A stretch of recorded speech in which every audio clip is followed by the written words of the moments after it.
প্রথমে দুটো গাপি মাছ এনেছিলাম, তারপরে গতকাল 6টা মলি এনেছি। তো টোটাল এখন 8টা মাছ। 8টা মাছের জন্য পাত্রটা খুব ছোট হয়ে গেছে। তো এই জারের মাছগুলো আগে এই পাত্রে ঢেলে রাখি। পাথর আর গাছ মোটামুটি সাজিয়ে নিয়েছি। এই যে একটু ওপর দিয়ে দেখাই তোমাদেরকে, ধরা পড়েছে। অনেক কষ্টে বন্ধুরা মাছগুলো ধরে ধরে এর মধ্যে দিয়েছি। এই যে আমার মা ছাদে কাপড় শুকোতে দিয়েছিল, বাবার কথা খুব মনে পড়ছে। তো কি আর করা যায়, যে মানুষ চলে গেছে তাকে তো আর ফিরিয়ে আনতে পারবো না, আর যে শৈশব আমার পেরিয়ে গেছে সেটাকেও আর ফিরিয়ে আনতে পারবো না। নমস্কার, আমি পলাশ ঘোষ, আর আপনারা দেখছেন the Bengal express, travel, foods and more. Hello বন্ধুরা, কেমন আছো সবাই? আশা করি সবাই খুব খুব ভালো আছো, আমিও ভালো আছি। আবারও চলে এলাম খুব ছোট্ট একটা ফ্রেশ ব্লগ নিয়ে। তো বাজে এখন বেলা 2:30। তো খেয়ে দিয়ে উঠলাম। তো ব্যাপার যেটা হচ্ছে, আমার সামনে দুটো পাত্র তো দেখতেই পাচ্ছ। এইটা হচ্ছে আমার মাছের অ্যাকোরিয়াম পট। তো আমার আগের ব্লগ যারা দেখেছো তারা নিশ্চয়ই জানো, খুব শখ হয়েছিল যে একটু মাছ পুষবো আর কি। এটা আমার ছোটোবেলার শখ। অ্যাকোরিয়ামও ছিল, আমার বাবাই অনেক বড় অ্যাকোরিয়াম কিনে দিয়েছিল, অনেক বছর ধরে মাছ ছিল। তারপরে কি বাইরে বাইরে পড়াশোনার কাজে যখন ছিলাম তখন ওর দিকে খেয়াল করা হতো না।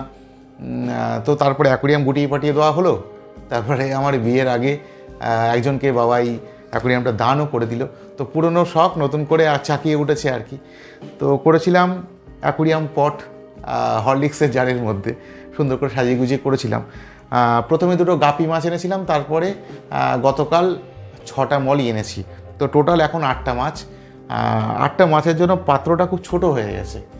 সেই জন্য আজকে দুপুরবেলা বাড়ি আসার সময় এই পাত্রটা কিনে এনেছি। তো ভাবছি এই পাত্রের মধ্যে সুন্দর করে সাজিয়ে গুছিয়ে মাছগুলোকে এই পাত্রে রাখবো। তো অনেক খাটনির কাজ এটা। তো দেখা যাক কি করা যায়। তো এই জারের মাছগুলো আগে এই পাত্রে ঢেলে রাখি।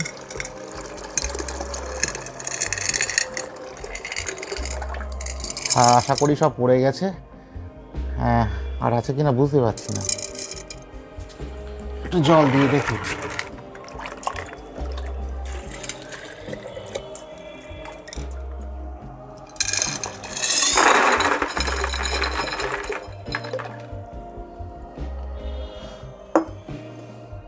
তো 1 2 3 4 1 2 3 4 5 6 7 8, টোটাল 8 পিস মাছ। তো বালতির মধ্যে সমস্ত মাছ পাথর যা ছিল সব এর মধ্যে দিয়েছি। আর এর থেকে এই পাথরগুলো, এই যে পাথরগুলো নেব, নিয়ে জাস্ট এখানে রাখবো। এই যে, কারণ এগুলো পরিষ্কার করতে হবে। তো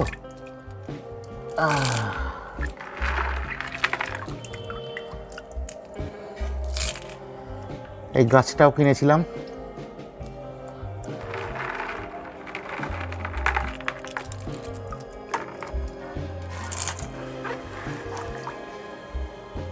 ব্যাস, পাথরগুলো সব ওঠানো হয়ে গেছে। এখানে রয়েছে শুধু মাছগুলো। এইবারে এই পাথরগুলো এই মগের মধ্যে নিয়ে নেব, কারণ এগুলো সব একটু পরিষ্কার করতে হবে, মানে ভালো করে একটু ধুয়ে টুয়ে আনবো আর কি। এই গাছটাও নিয়ে নিচ্ছি, এবারে পরিষ্কার করতে হবে এগুলো। বেসিনে এসে গেছি, এবারে কলটা ছেড়ে দিই। প্রথমে গাছটা একটু ভালো করে ধুয়ে নিই, এখানে থাক। এবারে পাথরগুলো এইভাবে একটু ডলে ডলে পরিষ্কার করতে হবে। একবার জল ফেলে দিই, আরেকবার।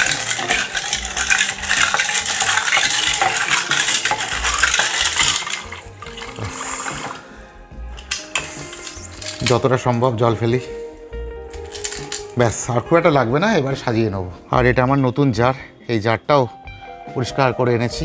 এই যে আমার মা ছাদে কাপড় শুকোতে দিয়েছিল, তুলে এবার ভেতরে যাচ্ছে। কোনটা? হ্যাঁ, ওটা নিয়ে চলে যাও। তো এইবার এই পাথরগুলো আস্তে আস্তে এর মধ্যে সাজিয়ে ফেলতে হবে, ব্যাস।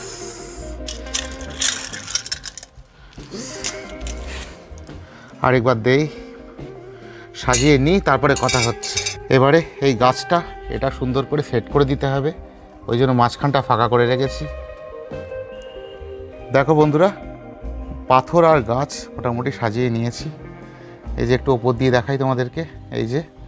আর এখানে এক বালতি জল নিয়ে নিয়েছি। এতটা জল লাগবে না, যতটা লাগবে ততটা এর মধ্যে দেবো আর কি। তো এবার মগে করে জল নিয়ে খুব আস্তে আস্তে দিতে হবে এর মধ্যে, যেন পাথর না নড়ে যায় আর কি। এরকম খুব আস্তে আস্তে দিতে হবে, খুব আস্তে আস্তে। তো পুরোটা ভর্তি করি, তারপরে আবার দেখাচ্ছি। মোটামুটি জল দিয়ে ভর্তি করে দিয়েছি পাত্রটা। এই পর্যন্ত জল দিয়েছি, পুরোটা দেইনি। দেখতে কিন্তু বেশ ভালোই লাগছে, তাই না? তো এবারে মাছের বালতিটা নিয়ে নিয়েছি, এই যে যাতে মাছ রেখেছিলাম।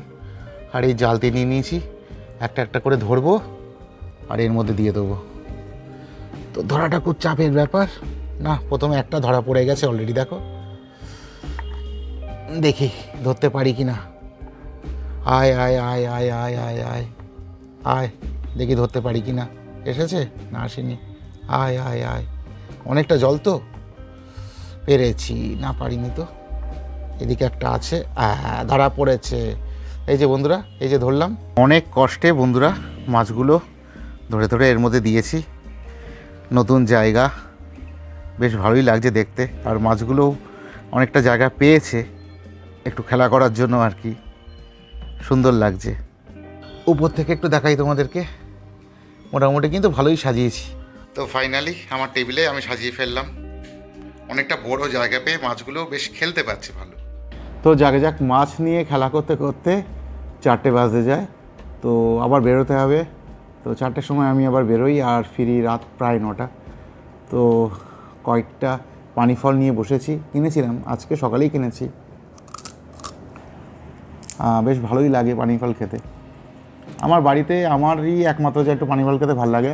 আমার মাও খুব একটা খায় না, বউও খায় না, ওই আমারই খেতে হয়। তো যাকে যাক, আজকের ব্লগটা কেমন লাগলো বলো। আজকের ব্লগ করতে গিয়ে আর এই মাছ চাষ করতে গিয়ে নতুন করে আর কি, মাছ চাষ না মানে এরকমভাবে আর কি, মাছ পটে করে বা ছোট জারে করে এরকমভাবে সাজিয়ে গুছিয়ে রাখা, এই সমস্ত করতে গিয়ে ছোটোবেলার কথা মনে পড়ে যাচ্ছে। মানে এক টুকরো ছোটোবেলাটাকে নতুন করে ফিরিয়ে আনলাম।